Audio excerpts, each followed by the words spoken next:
Hello, this is the Bible in fewer words. We are Carol and Steve Wells. This is episode 153, 2 Kings, chapters 14 through 17. If you enjoy this podcast and the Skeptic's Annotated Bible website, consider supporting us at patreon.com/BFW. Hi, Steve. Hi, Carol. What do you have in store for us today? Oh, well, we've got a lot of kings in it. I don't even know if we're going to try to keep track of all of them. We're going to read through it and maybe mention here or there some things to try to clarify, because there's so many kings that it's hard to keep them all straight, and often they have similar names or even the same name in different kingdoms. I thought we were getting done with that. We are. The good news is we are going to be done with the kingdom of Israel. I didn't know the kingdom of Israel went away. It's going to go away. Judah in the south with 2 tribes, apparently, and the 10 tribes of Israel in the north. And so we're going to finish it off. We're going to see the end of the kingdom of Israel in this episode. And pretty soon, the end of Kings, the book. Yeah, pretty soon. So should we try to plow through it? Yes, we should. Okay. Chapter 14, verse 1. Amaziah, the son of King Joash, became king of Judah. That sounds a little familiar to me, but we're just going to go ahead. Remember, there are double kings and double names. Yeah, I have links to Wikipedia articles for all of the kings here. For all the listeners who are very curious about... And then, if you are interested in Joash, he happened to be the surviving grandson, of the queen who killed his... Yeah. But we're not going to go through them all. We have links here, and so you can see them, and then you can also go to previous episodes and say, well, who is that? And go back and look at it. But we don't have time for it here because there's going to be a lot of kings. All right. So we'll go on. Amaziah, the son of King Joash, became king of Judah. He did right in God's sight.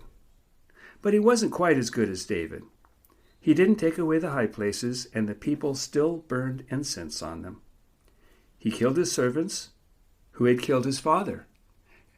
Joash. Yeah, Joash was killed by a conspiracy of his servants. Yes. He killed his servants who killed his father, Joash. He killed 10,000 Edomites in the Valley of Salt.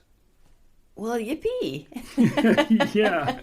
It's kind of a little obit there, I guess, for him. Yes, it is. Yeah. Amaziah sent messengers to Jehoash, king of Israel, saying, "Hey, come, let's look at each other's faces." Let's look each other in the face. Eye to eye. Yes. Yeah.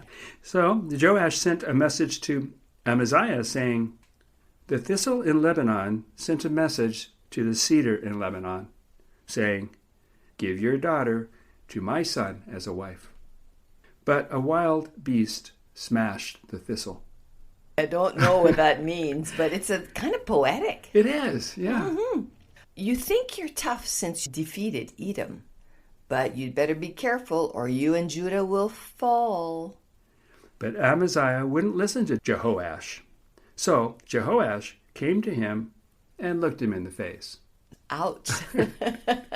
Judah was defeated, and Jehoash took Amaziah captive. Okay, that whole look me in the eye thing was get him over here so that he can take him over. I don't know. I guess so, yeah. It had something to do with the thistle and the cedar in Lebanon. Anyway, yeah, that's how that turned out. All right. Jehoash died, and his son Jeroboam became king of Israel. Another Jeroboam. And a lot of them are J names. Yeah, if you have a J good and name, A. if you have a good name, stick with it, right? Yeah. Amaziah of Judah was killed by a conspiracy against him.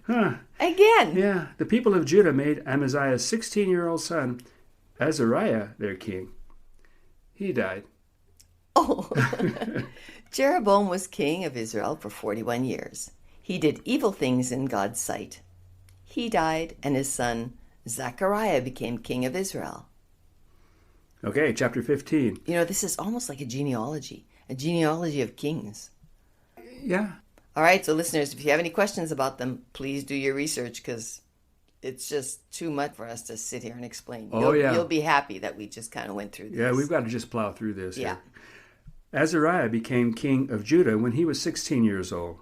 He did what was right in God's sight, except he didn't remove the high places, and people sacrificed and burnt incense there. So God gave him leprosy until the day of his death. Azariah died, and his son Jotham became king of Judah. Okay, here goes a bunch of more kings coming. All right. Zechariah was king of Israel for 6 months. He did evil in God's sight, just like his fathers. Shallum killed Zechariah in front of the people and became king of Israel. This was in accordance with God's promise to Jehu. Yeah, Jehu rises from the dead. Yeah, drive like Jehu. That's right. This was in accordance with God's promise to Jehu when he said, "Your sons will be kings of Israel to the 4th generation." So we've gone through 4 generations now then. Yeah, I guess so. Shallum was king of Israel for a full month until Menachem killed him and he became king.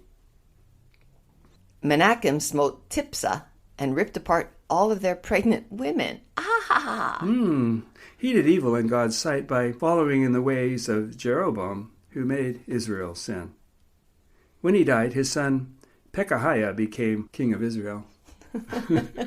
Pekahiah? I'm not sure. We are just plowing through these Pekahiahs. Pekahiah did evil in God's sight by following in the ways of Jeroboam, who made Israel sin. Pekah, one of Pekahiah's captains, murdered Pekahiah and became king of Israel. He did evil in God's sight by following in the ways of Jeroboam, who made Israel sin. You know, it might sound to some of our listeners that we are repeating lines. Yeah, and we are. Well, because the Bible does. Yes. You pretty much know what kings do, right? They do evil. And, or they're good. They're not good. quite as good as David. They didn't high cut mountains. down the high. Yeah. So verse 30. Then Hoshea killed Pekah, and he became king. Jotham was king of Judah for 16 years. He did what is right in God's sight, like his father Uzziah had done. But he didn't remove the high places, and people still burned incense there. Jotham died, and his son Ahaz became king of Judah. Okay, chapter 16. King Ahaz didn't do what was right in God's sight, as did David, his ancestor. He sacrificed his son as a burnt offering. That is pretty awful. Yeah. And he burned incense in high places under every green tree. Then he died, and Hezekiah, his son, became king of Judah. I guess his other son, the one he didn't kill. Yeah, I guess so. Okay, chapter 17. When Hosea became king of Israel, he did what was evil in God's eyes. So God sent the king of Assyria to conquer them and take them into captivity in Assyria. This happened because God was punishing Israel for sinning against him. Well, I'm glad they explained that. We would have never known why God did something. So that left only the tribe of Judah. Yeah, this is a big event in the Bible. Okay. And you'll often hear it referred to, because this is the end of the kingdom of Israel. It's gone. They've been captured and taken away by the Assyrians. Mm-hmm. And this is one of the few dates that is known. This actually happened, apparently. Really? Yeah. Huh. Well, sort of. Yeah. The Assyrian has conquered Israel in 722 BCE.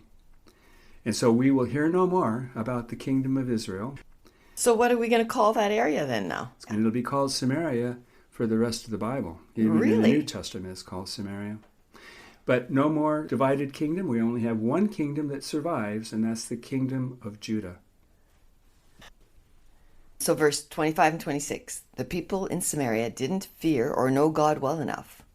So God sent lions to kill them, as he did to other nations. Yeah, I guess God does this now and then. He sends lions to kill people because they don't know him very well. And then they're dead and they really don't know him. Or maybe they do. Maybe they find out. Maybe he introduces maybe their families himself later, or after they're dead. Yeah, their families of the dead people say, "Oh my gosh, what have we done wrong? It's that guy up there. We need to get to know him." Do you think if lions came and killed people, that isn't what I would think? I'd think, boy, that's weird. We don't have lions around here, really. Well, we have some mountain lions, don't we? Yes, we do. But it's not really a big problem that God just sends lions to kill people. But he did, apparently back in these days, God sent lions to kill people because they didn't know him well enough, as he did to other countries. Yeah. Like, how would they get that message? That's what was wrong. That's what they were doing wrong. I don't know how they would get any message in the Bible anywhere. They didn't have a clue. God says, the strangest things. Yes. And he does the strangest things. Yeah. Okay. Well, I feel like I've just been through a little bit of a tornado here with all these kings. Yeah. But the good thing about it is we are finished with the kingdom of Israel. Okay. So presumably less fighting, but no. Oh, no, they'll still be fighting, but there won't be the fighting that went on between Israel and Judah. But remember, they're always fighting their neighbors, right? Yes, they are. Mm-hmm. Such a peaceful place, that biblical era. Yeah. Okay. Well, thanks, Steve. Uh-huh. Thanks, listeners. Bye-bye. Bye.